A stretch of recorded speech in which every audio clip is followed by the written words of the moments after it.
So a lot of people have been asking me about how did I actually get sober. So for me, I had to go into a sober living facility. I did try some other routes. I had gone into detox 8 different times.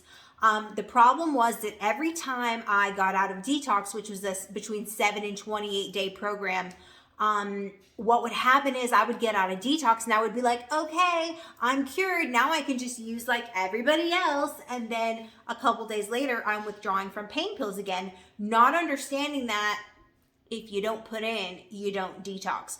I could never grasp that.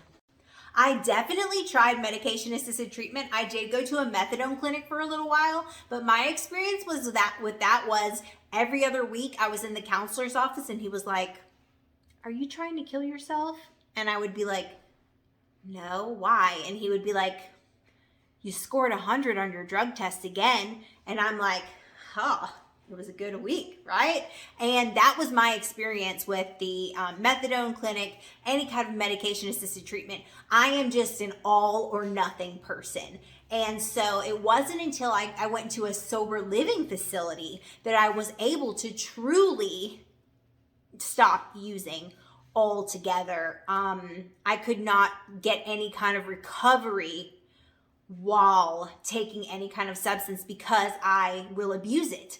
I think that there are so many pathways for people to get sober, and I support all pathways. I 100% support harm reduction and any other pathway. I think that there are so many different ways to get sober.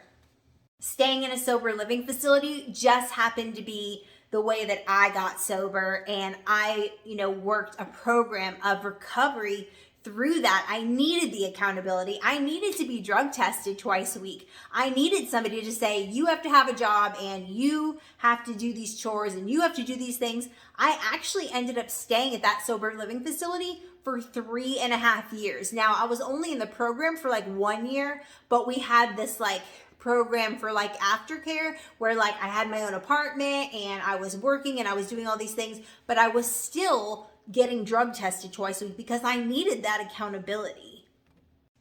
I believe that whatever pathway works for you is the one that you should use.